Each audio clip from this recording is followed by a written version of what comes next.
25% మంది మిగతా రాష్ట్రాల కంటే మన రాష్ట్రంలో లిక్కర్ మద్యం తాగిన వాళ్ళ చావులు మన రాష్ట్రంలో 25% ఎక్కువ ఉన్నాయట.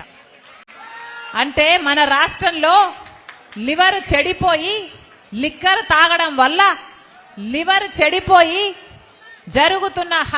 జరుగుతున్న చావులు మిగతా రాష్ట్రాలతో పోలిస్తే 25% ఎక్కువ ఉన్నాయని అర్థం. ఎందుకని? మన రాష్ట్రంలో విపరీతంగా లిక్కర్ అమ్మబడుతుంది లేదా కల్తీ లిక్కర్ అమ్మబడుతుంది. ఇందుకే కదా మన రాష్ట్రంలో ఇంకా ఎక్కువ మంది 25% ఎక్కువ మంది చచ్చిపోతున్నారు లిక్కర్తో. అంటే ఈ పాపం ప్రభుత్వానిది కదా.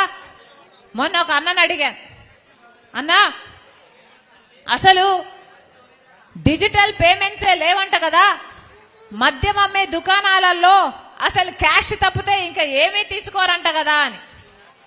ఎలా ఉందన్నా అని అడిగాను. ఆ అన్న చెప్పాడు, అమ్మా అందరూ లిక్కర్ షాపుకి వెళ్తారు, లిక్కర్ బాటిల్ కొనుక్కుంటారు, కొనుక్కొని వచ్చేటప్పుడు తిట్టుకుంటూ వస్తారు. ఇదేరమ్మా రోజు జరుగుతున్నది ఇదే అని చెప్పారు. ఎందుకన్నా ఎందుకు తిట్టుకుంటున్నారు అని అడిగా. ఆయన చెప్పాడు, అమ్మా మన ఆంధ్ర రాష్ట్రంలో ఏ బ్రాండ్లు దొరకవు తల్లి, ఒక బూమ్ బూమ్ అంట.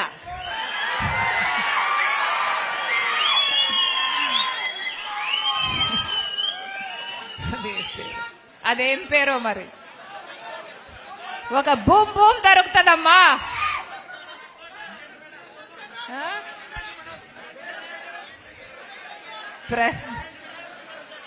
స్పెషల్ స్టేటస్ అని కూడా ఒక బ్రాండ్ దొరుకుతుందట. స్పెషల్ స్టేటస్ తెచ్చారో లేదో తెలియదు కానీ మందులో మాత్రం స్పెషల్ స్టేటస్ తెచ్చారు. ఇలా కొన్ని బ్రాండ్లు తప్పితే ఇక్కడ ఏవి దొరకవమ్మా. అది కూడా క్వాలిటీయే ఉండదు, నాసిరికం, కల్తీ మొత్తం. అసలు తాగితే ఎవరు తాగినా కూడా అమ్మా ఇది ఎవరి కూడా నచ్చని విషయము, అందుకే తిట్టుకుంటూ ఉంటారమ్మా అని చెప్పాడు. అంతేకాదు తల్లి, అంతేకాదమ్మా రేట్లు కూడా. క్వార్టర్ బాటిల్ బయట 80 రూపాయలు అయితే ఇక్కడ 160 రూపాయలట. ఇది ఎక్కడ అన్యాయం అమ్మా? మాకు నచ్చింది మేము కొనలేము, వాళ్ళు అమ్మిందే మేము కొనాలి, అది కూడా వాళ్ళు పెట్టిన రేటుకే మేము కొనాలి. అది కూడా డిజిటల్ పేమెంట్స్ లేవు, కార్డు లేదు, ఓన్లీ క్యాష్.